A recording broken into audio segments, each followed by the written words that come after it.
Welcome to Nothing Is Real, a podcast about the Beatles. Everybody thinks they know the Beatles, but how much do we really know?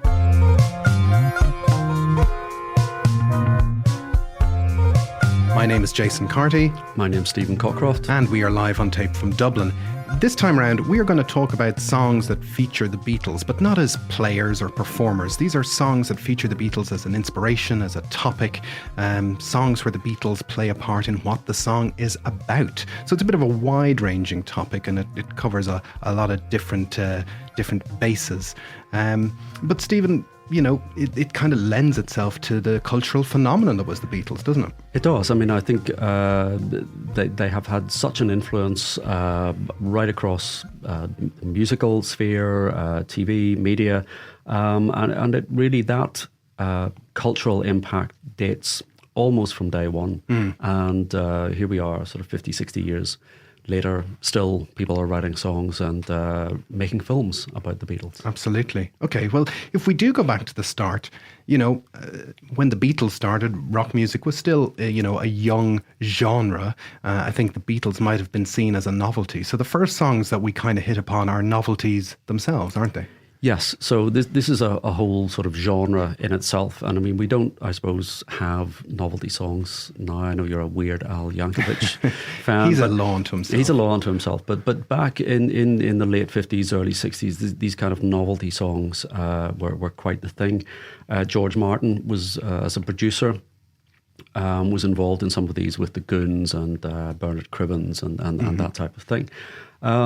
So the Beatles as a sort of phenomenon really emerge in 1963, and as a singles act and as an albums act. And the first real sort of novelty song that makes a mark in the UK is a Christmas song. Always good to have a novelty song at Christmas. Bring your novelties together. Bring your novelties together by an English actress called Dora Bryan. Okay. So I'm not sure if people will know who that is, but she was a character actress from the late 50s, early 60s, working in that sort of Ealing, Carry On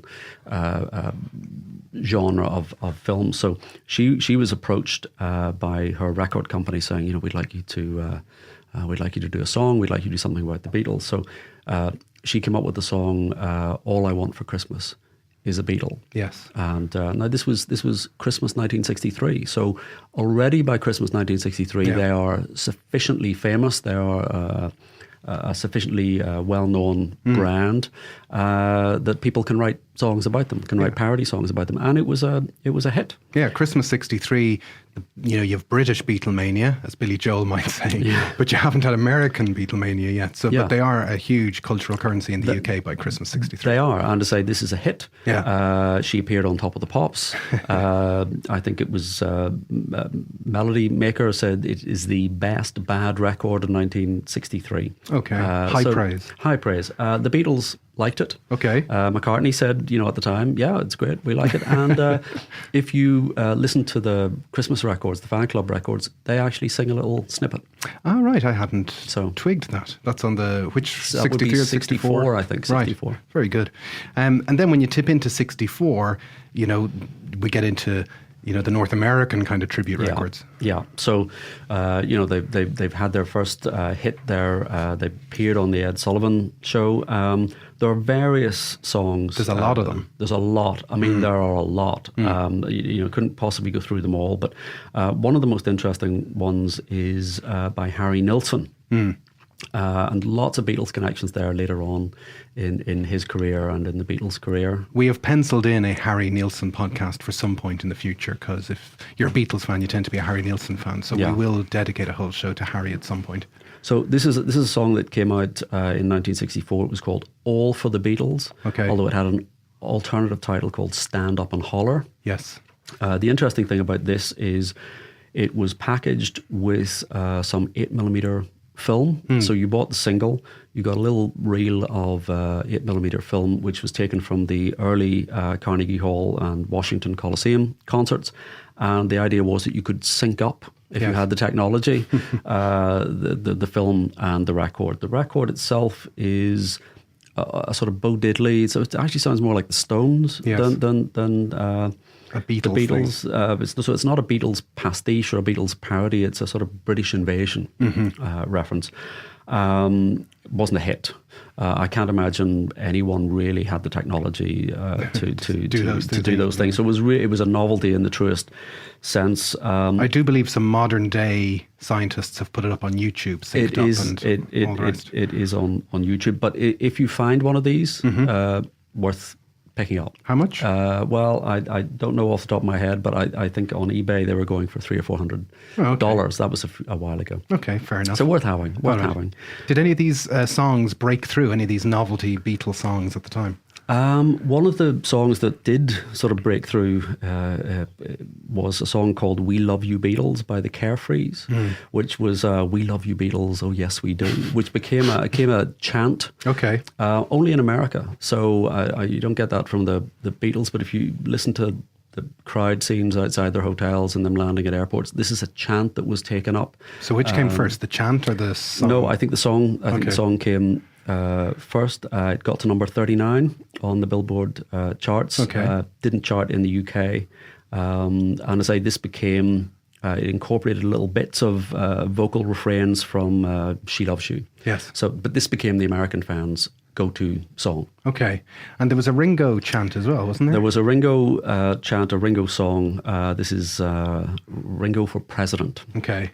So 1964, this came out. This was by the Young World Singers, and this actually sort of had legs in the sense that it came out as a song. There was a little bit of chart success, but actually it was picked up by the fans who went to the U.S. presidential elections, the Democratic campaign, the Republican convention in California, right. And with Ringo as a possible candidate nominated from the floor. He wasn't born in the USA. That would have been a slight limiting factor. I think foreign policy is very rough. I think that they hadn't really thought it through fully. But the interesting thing, and I don't know whether this is available or people have this secretly hidden away and don't want to talk about it, covered by Rolf Harris. Well, Rolf Harris pops up occasionally in the Beatles story. We might just move on. The other song that I've just come to mind, actually, and it's not on my list in front of me, but it's Freddie Lennon's song, That's My Life, which is John's estranged father reappears and puts out a novelty single. Yes. Does that kind of count? It kind of counts. Did it storm the charts? Oh gosh, no, it didn't. I mean, what's interesting is none of these novelty songs are remembered today. I like the ones you're telling me about are kind of news to me. And I think the only one that I really knew about was All I Want for Christmas is Beatle. And I suspect that's because it's on one of the fan club discs. Yeah. I mean, so as you move through the 60s, you kind of, the Beatles become a more serious cultural proposition. And one of my favourite songs from the 60s is by one of my favourite groups from the 60s, the Monkees, Randy Scouse Git. So I want to talk about this song for a few minutes. Because Randy Scouse Git was a Monkees hit in 1967, and it's infused by their experience with the Beatles in that year, and it's a song that name checks the Beatles. So I'm assuming we all know who the Monkees are, but the Monkees story happens so fast within a decade of pop music that had a lot of fast things happening in it already. The Monkees TV series starts in September 1966 and it's finished 18 months later. It's not a very long thing that hangs around. There's another year of a movie and a TV special, but we're really talking about a core 18 months of Monkee activity. And particularly in the UK, the Monkees, their year is 1967. The show starts on US TV in September 66, but it's actually the 1st of January 1967, Saturday evening, tea time TV, the Monkees appear on UK television. And this is probably when the Monkees first enter the Beatles' consciousness, because the Beatles have been wrapped up in the studio for a couple of weeks at that point. And what's interesting about the relationship between the Monkees and the Beatles is that the Beatles were quite welcoming to the group.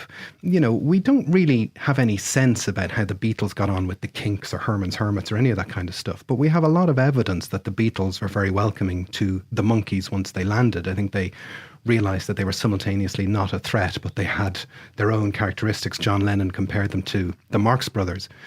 But the Monkees happened very, very fast. And in 1967, they put out 3 albums. As I said, they started on January the 1st on BBC TV, and 6 weeks later they're on the cover of the BBC's Radio Times listings magazines, and they're over in London doing promo. And Mickey Dolenz from the Monkees spends a couple of days in their orbit. He hangs out at the recording session for Good Morning, Good Morning. He meets the woman who goes on to be his first wife. And Michael Nesmith is in London at the same time. And you can see him in the video for A Day in the Life. He's one of the many celebrities who are hanging around in the studio when A Day in the Life is being recorded. And Mickey Dolenz trying to make sense of all of this happening to him in February, having been essentially not famous 6 months earlier and now being a friend and a pal of the Beatles who were bringing them off to the Speakeasy and other London nightclubs, returns back to the US and writes a song called Randy Scouse Git, based on a phrase he hears on the TV show Till Death Do Us Part. And the reference to the Beatles in the song is the four kings of EMI are sitting stately on the floor, which is the Beatles themselves. And, you know, it really is a great spirit of 67 trip. You know, what do you feel about the song? Yeah, no, it's a song. I really like the song. The reference is quite oblique, but clearly there. I think you're right about the Beatles welcoming, or at least not feeling threatened by the Monkees. And they do seem to have that kind of relationship more with American groups. So the Byrds, they were sort of great champions of the Byrds, but you would think they would be a chart rival. Yeah. The Monkees as well. I think at this stage, the Beatles are becoming an albums band. You know, they're working on Sgt. Pepper. Yep. That's their big album from '67. Yep.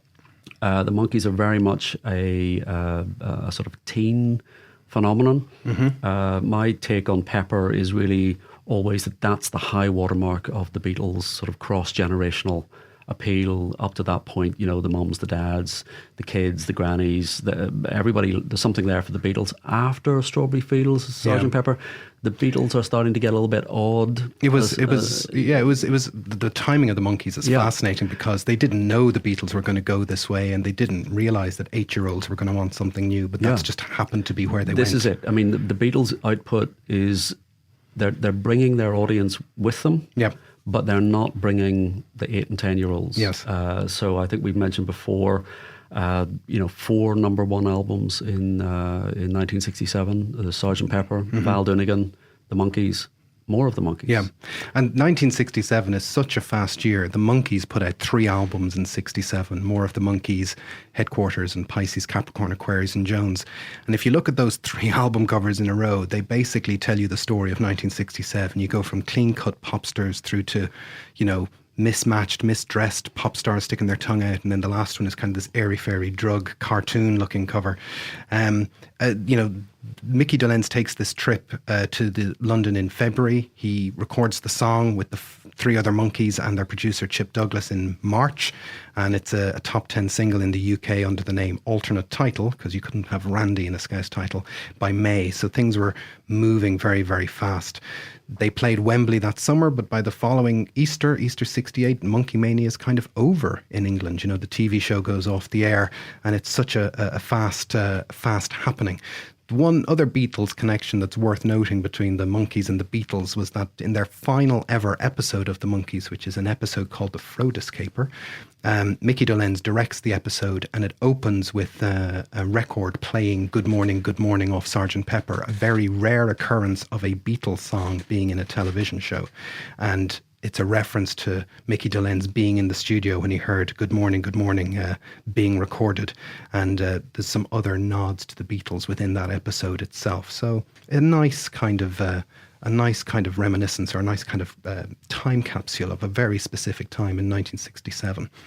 And don't forget, Michael Nesmith is in the Magical Mystery Tour booklet, as we've mentioned before. So a lot to go on there.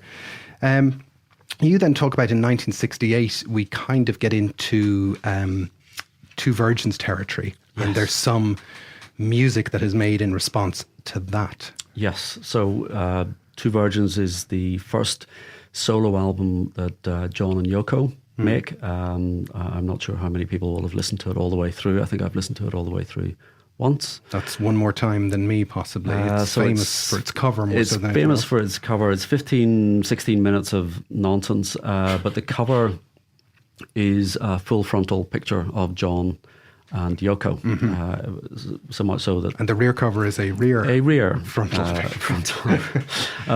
So to the extent that this, copies of this album were being seized as they were being imported into the States because they were obscene, it was released in a brown paper sleeve. So it was extremely controversial. This was 1968, so you've got to think this is only 4 years after Ed Sullivan. Yeah.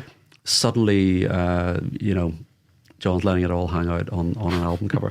So one of the sort of most interesting responses to this was a song called John, You Went Too Far This Time, which was by a band or by a singer called Rainbow. And being hippie, you just leave the W off the end of that. Right. So it's like Rainbow, Rambo. Rambo. Right. It's a kind of Rambo. Okay.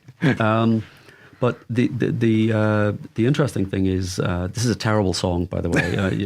It's available on YouTube, and again, we put up some links. But the singer is actually Sissy Spacek. Oh, yes. So she at that stage was hanging around in New York, hanging out with Andy Warhol and that sort of thing, trying to get somewhere, trying to get started. She was obviously trying to be a songwriter at that stage rather than being an actress. So she wrote the song? She didn't write the song. Okay. So clearly her management sort of said, well, look, I think this is a great opportunity, novelty song. What could possibly not launch you? That's going to... So she wrote the B-side, which I'd never heard, but all those sales must have given her some royalties. But it's an absolutely terrible song, and it's written from the point of view of a fan, where they're saying, everything you ask of me, I did it. From holding hands to living in a submarine. Oh, yeah. I don't know if she actually did live in a submarine at that stage, but and now look at this. You're naked. But you're naked. This is you turned me on with pepper. I loved you when we both wore flowers, but frankly, this is a step too far. And I guess that leads to a chorus of John, you've gone too far. I love you, but you went too far this time. Wow, and as you say, not a hit, surprisingly. Not a hit. My favourite lyric is, now I gaze in awe before that picture, my mind retires to the place it was before you came. I love the things you showed me up to now. But since that picture, I don't think my love will be the same. So it's referring directly to the picture? It's referring directly to the picture, yeah. Oh my goodness, well, that's one to seek out. So that comes out in 68, 69. Yeah. Okay, when we get to the end of 69, we get to the next song I think is worth talking about, which is a song called Girl at the Window by The Idle Race. And here's where we raise the curtain on everyone's favourite Jeff Lynne. Yeah? Yeah, the fifth Beatle. Now, chances are you all know who Jeff Lynne is, founder member of ELO, lead songwriter, producer, guitarist and vocalist for ELO for all those years. Once ELO wound down in the mid-80s, he became producer to the stars, particularly to George Harrison on his comeback Cloud 9. He was one of the travelling Wilburys, and eventually he achieved the ultimate accolade of producing the Beatles' anthology reunion singles, Free as a Bird and Real Love, which everyone loves. But back in the late 60s, he was a musician from Birmingham. And He was a musician? He still is a musician. And the first band he was in that got a record contract was a band called The Idle Race.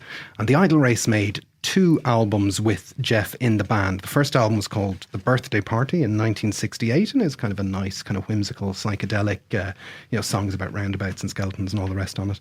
The second album was called The Idle Race, and it came out in November 1969, and it features a song called Girl at the Window. Now, it's interesting that even in these early days, Jeff says he was a great Beatles fan. And he gives this story of when the Idle Race were a young band knocking around London, they decided to go over to Abbey Road one day and pretend that they were, recording there, which they weren't. And Jeff and I don't know how many other members of the band managed to get in, but they sat in for a brief period of time on a Beatles White Album recording session. And Jeff says it was just the most amazing thing ever. He would have been about 20 years old at the time. And he describes, and Jeff is not the most emotional man in interviews, but he says he didn't sleep for 3 days once he saw the Beatles. And it's interesting that from that little seed, years later, he is, taking his picture as the 4th Beatle in the recording sessions for Free as a Bird. But the reason why I think Girl at the Window is worth mentioning is 2 things. First of all, it has a lyric in it where it mentions John and Paul and Ringo and George. So I'll read the whole thing. John and Paul and Ringo and George were playing lovely tunes from the window of her room by the light of the moon. So in June. So he's rhymed tunes with rooms and moon. Quite a very gentle melodic song. But here's the thing that I find interesting. It mentions the Beatles, which is quite a niche thing to do by November 1969. But then the middle 8 has what I think is the greatest foreshadowing in the history of pop, because the lyrics of the middle eight are, "One night her mother said, I think it's time for bed. The little girl crept down the stairs, free as a bird." Wow. Imagine that. Jeff Lynne mentions the Beatles, mentions Free as a Bird only 26 odd years before he produces that very same track. So the rhyme there is said, bed, stairs, bird. Yes. And the first rhyme is George Tunes, Room and Moon. Yeah. So he went on to better things. He did. To writing... I'm taking offence that it's John, Paul, Ringo and George. John, yeah, but that's how I say it. Isn't that how everyone says John, Paul, George and Ringo. Yeah, I think you say George, and Ringo. Yeah. So that's how you like to put it out. So it's a very sweet melodic song. It's very slight, and Jeff Lynne soon left the idle race to go off to the Move. Who knows where? Where is he now? Where is he now? He was never heard from again. He's jumping into a swimming pool of money like that. Like Huey, Dewey and Louie's uncle. So then we kind of tip off into the 70s. I don't really... Do you have anything for the 70s? No, I think this is the point at which the Beatles start to sort of recede. Yeah. There's that brief period, sort of 70, 71, 72, 73, where they're all having hits. Yes. Ringo is kind of outselling John, but they're still there. Yeah. But then after 73... I'll give you this. It's really Paul is the only one that's still chart bound. So the Beatles are kind of receding as a cultural force, and they become, I think, a kind of shorthand for something old, something in the past. And there were three songs that kind of popped into my mind when I thought about the 70s. And they're all kind of songs that are a bit dismissive about mentioning the Beatles, or they kind of mention them as... I'm always amused by this notion that once the Beatles were finished, everyone thought another Beatles was going to come along. That, well, they're gone now, and the only thing that was stopping another group being like the Beatles was the fact that we had a Beatles already, as opposed to the notion that perhaps there's only one Beatles. But there's three songs that kind of pop into mind that come from the 70s. One is All the Young Dudes, written by David Bowie, given to Mott the Hoople, and that says, sisters at home with her Beatles and her Stones, very dismissive, sort of saying, well, we are the new breed, but this is the old breed. That's the old generation. That's your older sister. She's still hung up on these groups. We're the new guys. Yeah. Yeah. The second one that comes to mind is Billy Joel has this song that nobody remembers called "All She Wants to Do Is Dance" from his Turnstiles albums, and he's basically talking about this. I think the notion is this person isn't particularly heavy, they just want to dance, they're just very light and frothy. And one of the problems that this person has in this Billy Joel song is she asks, when are the Beatles going to get back together? Yeah, and it's a sure sign of something. It sort of clangs in the song, because you kind of want pop music to sometimes have an Esperanto quality to it, a universal language. And if you mention something real like that, it's like it's not like Billy to have a clunky lyric. Now listen, we won't have any bad words about Billy. Well, maybe we will. And then the third song, and again it's in this dismissive tone, is The Clash's "London Calling." Is it in a dismissive tone? Okay, convince me otherwise. Well, the lyric in question is, "Phony Beatlemania has bitten the dust." Yeah. And so what do you think that means? I remember this coming out. I'm old enough to remember it at the time. And it is from the 70s. People. It is from the 70s, the 1970s. I actually thought this was more a comment on the period between the Beatles splitting up and the Clash arriving, where you had bands like, the Bay City Rollers, you got T-Rex, right. You'd had phony Beatlemania. Uh-huh. So I always read that or heard that as being... the Beatles were the real thing, but since then we've had phony Beatlemania. That there had been kind of teen sensations that everyone, as you say, whether it was the Osmonds or the Bay City Rollers, everyone's looking for the new Beatles, and we're not going to have it. So that I always read it or heard it in that sense. Okay, that's fair enough. I mean, that makes a lot of sense. I mean, it's reflecting on what fan culture meant, and so that the Beatlemania was true Beatlemania. Yeah. So that was the original. There was a kind of something authentic back then, and that was fine, because I mean the Clash. The Clash really came out of that kind of pub rock. It wasn't really punk. It wasn't that kind of scorched earth. They maybe latched onto that a little bit. Yes. I'm crossing lines here. Are you a Clash fan? Not particularly. They're a kind of classic rock band. Yeah. And I think, a bit like the Stranglers, they were older than the punk crowd, and I think it was a kind of convenient vehicle for them. Yeah. Yeah. But I think, like the Stranglers, greatest hits album, fine. Yeah, that's going to get some traction online if you say that. Controversy. Yeah, no, I never thought about that before. That I guess I saw it as phony Beatlemania, that all kind of fandom was phony, or that the Beatles themselves were phony, but it doesn't really add up that way. And then you get into kind of 1980s music, and we mentioned on our Beatles songs about the Beatles that there's a cohort of songs that are related to the death of John Lennon. Yeah. And so you have people writing songs. There's Elton John and Queen put out songs about John Lennon. But there's one song I really wanted to talk about. Let me just check my notes here again and see who it's by. It's by Jeff Lynne. And it's called ELO Beatles Forever. Are you familiar with ELO Beatles Forever? No. Let's move on. Let's take everybody on a journey here today about the song ELO Beatles Forever. So, it is an unreleased Electric Light Orchestra song, and it is written by Jeff Lynne, and it is available on YouTube. And I say this as a Jeff Lynne ELO fan, it is a terrible, terrible song. Well, unreleased ELO songs are my favourite ELO song. I mean, all of them would be unreleased in your universe, Stephen, yes. I'm pretty certain. But it is actually another one of these songs that is born out of the death of John Lennon and the grief associated to it. So ELO went on a tour in 1981 to support their Time album, and Jeff, as a response to John's death, started doing a John Lennon tribute medley in ELO's live shows, which I'm sure you're sorry you missed. Yeah.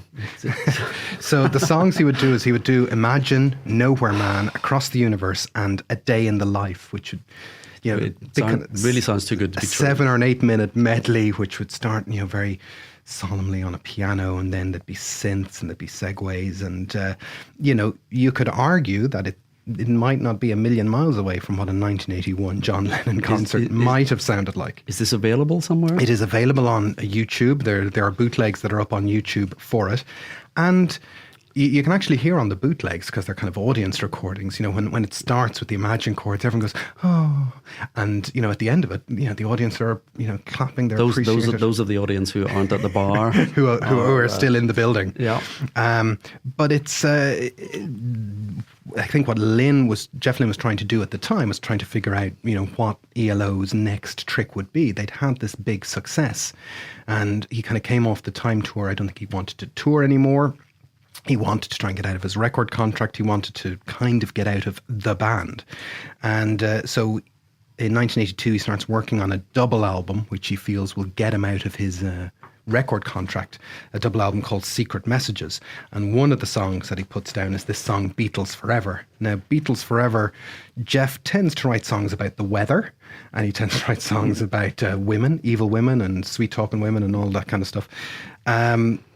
But he decides to write a very personal song about his relationship with the Beatles, and it is put on this double album, Secret Messages. The record companies say, we don't want a double album, we want a single album. And Beatles Forever disappears almost forever. He didn't keep the best song on the album.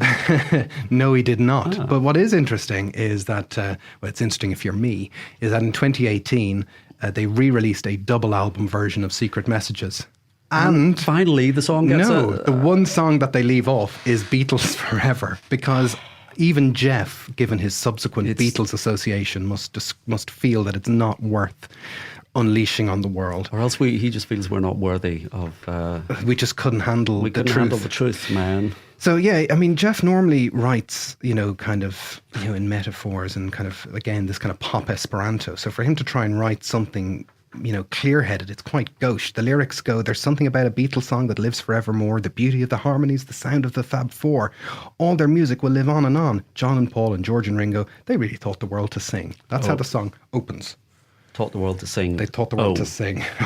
Yeah, to rhyme with Ringo. Yeah. And then for each chorus, he mentions a list of Beatles songs, and Sgt. Pepper's Lonely Hearts Club Band, All You Need Is Love, and he tries to sing little bits of it. It is not a good song, and it deserves to be relegated, but it is trying to come from a happy place. I still haven't sold you on that song particularly much. No, you've given me the lyrics. I'm reading the lyrics here, and Rhythm and blues and a pretty tune, rock and roll eternity that started out as Mersey Beat. Yes. You feel the beat, you got to move your feet, all that kind of stuff. Beatles forever. Yeah. Yeah, I'm just going to leave now and go and get onto YouTube. I feel like don't worry, we will put up the link. But there is an interesting postscript to this. Is that I hope so. In recent weeks, my Spotify sent me a song to play, which was called Beatles Forever. And it was by a group called the -5. Do you know the -5? I do not know the -5. The -5 are a group I like a lot. They are led by Scott McCaughey, and they also feature Peter Buck from REM. When REM were big and touring the world, Scott McCaughey was the touring guitarist for REM. And now things are the other way around. The -5 is Scott's group. Peter Buck is in the group, and they've released a bunch of great records over the years. And they've even released a concept album about the Monkees, which is well worth listening to, but I digress. Their new single for 2019 is a song called Beatles Forever. And I put this on, hoping it would be a cover version. But it's not a cover version. It's a whole new song called Beatles Forever. And the story then takes another twist, which is a few weeks ago, a group called Filthy Friends played in Dublin here. They played in a very small venue to about 200 people. And the group Filthy Friends features Scott McCaughey and Peter Buck, along with some other people. And they came out and they chatted to the crowd afterwards. And so, like any sane person, I went up to Scott McCaughey and said, your song Beatles Forever is very good. Do you know the ELO song Beatles Forever? And he was like, no, I don't. And I said, oh. And he said, I wrote this new Beatles Forever song because I'd had a stroke. And in recovery from the stroke, all I could think about was the Beatles. And I was like, oh. And I said, well, there's an ELO song that is so bad it's unreleased, but you might want to check it out. And he was like, I'll do that straight away. So I don't know whether he has listened to it since, but there is a 2019 song called Beatles Forever by the -5, which is a good song. And the -5 are a good group that are well worth checking out. So you're waiting for Scott to get back in touch? Waiting for Scott to get back in touch on Twitter. And I don't know, he'd be the kind of man who should come in and chat to us sometime if ever he's passing through town again. So Beatles Forever, folks, check that out. I'm sure I've whetted your appetite. So then you kind of move forward into the 90s and, you know, like the Beatles writing retrospective songs themselves at that time, you have Britpop, you have some of those songs that reference the Beatles and it's a bit more oblique. I suppose we probably should spend a minute or two talking about Oasis. Yeah. I mean, I kind of feel as someone who is very fond of 90s music, I was in college at the time and Britpop and all that kind of stuff, I always feel the main thing that made people compare Oasis to the Beatles was Oasis telling us to compare them to the Beatles all the time. Yes. Did you ever get an Oasis-Beatles relationship? Well, yeah. I mean, I think it's obvious that the whole sort of Britpop came out of the 60s. At that stage, Blur were a very different band, you know, than what they became. They were clearly, it was the Kinks was the influence there. Oasis, yeah. I mean, it was clearly they were ripping off bands left, right, and centre. Yes. And you know, there were little bits from riffs from T-Rex. There were things. And particularly with Be Here Now. Oh yeah, that song All Around the World. Which is the kind of Yellow Submarine thing. And at one point, I think it was Noel was saying, this is our Sgt. Pepper. And to which one reviewer wrote, this isn't even your Beatles for sale. So yeah, there were definite, but yeah, because they were drawing the comparison. Yeah, they mentioned it a lot. And I mean, I think there's one Beatles song that always makes me think that Oasis took the DNA from, which is Rain, the B-side from Paperback Writer. And if you listen to Rain, Lennon is singing about sunshine and, you know, all that, you know, all these kind of, you know, lemonade, sit in the shade, which are all very Oasis-y kind of rhymes and couplets. And the guitar sound is thick, like an Oasis guitar sound. Yeah, so I think if, you know, there's enough in a Beatles B-side to sustain an Oasis career, and the original name of Oasis was Rain. Or certainly Liam Gallagher's band pre-Oasis was called Rain until they sorted that out. But another big Oasis hit from the 90s that has an inbuilt Beatles reference is Don't Look Back in Anger. So it kind of starts by ripping off the piano from Imagine and then goes into Revolution from My Bed, which is a Beatles... Kind of Bed-In reference. It's a mixture between Bed-In and Revolution in the Head, which was a kind of the big Bible, Beatles Bible book that had come out at the time. And I think it's also a reference to the Help charity album, which was Andy McDonald from Go Records came up with that idea in his bed as well. So there's a couple of things going on there, but it's a very, you see the video and it's got Patrick McNee in it and all these other kind of 60s references. They're really going for it. But it's still a story, it's still a reference point that comes up to modern times. So, the last song I have on the list here is a song called Black Beatles. Are you aware of the song Black Beatles? This is not a song that I had ever come across. It's not on your playlist? It's not on my playlist. It hasn't been suggested by your streaming service. Black Beatles is a song by Ray Sremmurd and Gucci Mane. It was a 2016 US #1. It's one of these hip-hop songs, hippity-hoppity song that the kids like. And I'm going to read the lyrics. I'm a black Beatles, cream seats in the Regal, rockin' John Lennon lenses, like to see him spread eagle. I think that's a golf reference. I see. Possibly, I'm not sure. But what's interesting about this song is that, hip hop, which as a music, often is about bragging rights, claiming, it's using the Beatles as a signifier of excellence, as best in class. Yes? Yes, I think I can get that from the lyric. That's what he's trying to say. I mean, the interesting thing about Black Beatles is, here you have a #1 song in the pervasive genre of our time, referencing, a group from 50 years earlier. There are no other songs that are saying, hey, I want to mow my lawn like the Kinks or something like that. No. It's just not happening.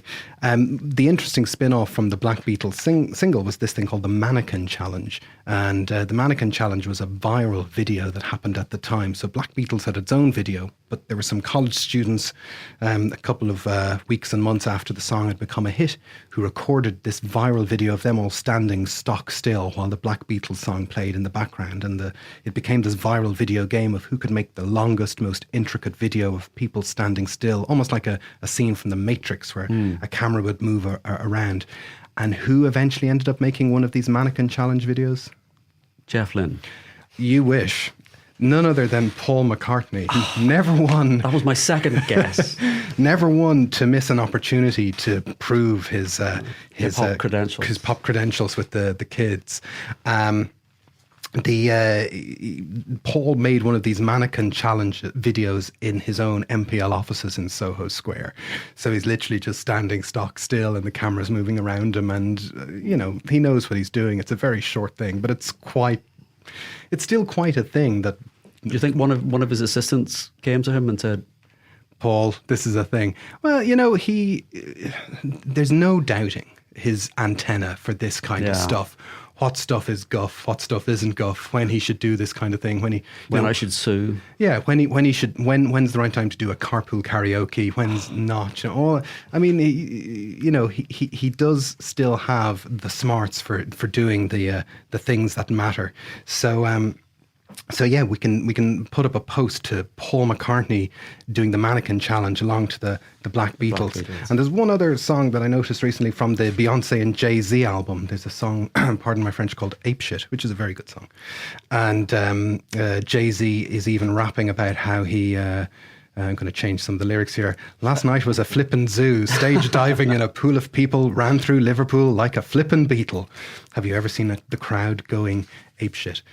So once again, using the Beatles as a signifier of best in class, it's the best in fame, it's something to aspire to. That's a pretty long shadow that they've cast over the last 50 odd years. So that's a leisurely saunter through some of the songs in the last 50 years that have mentioned the Beatles, have been inspired by the Beatles. It's a bit of a fun look at some of these things. We'll put together a playlist of what we can, although unfortunately Beatles Forever won't be on it since it's still contraband, and we'll circulate it to us. If you've got any other ideas or references or songs that you think fit this mould, let us know. Send them to us and maybe we'll add them to the playlist. We'll add them to the playlist, and maybe there'll be some other songs to talk about another day. So yes, send those suggestions to us. We're available in all the usual places. We're on Twitter @BeatlesPod. Just search for us on Facebook under Nothing Is Real Podcast. And until the next time, I'm Jason Carty. I'm Stephen Cockcroft. And this has been Nothing Is Real. Thank you for listening.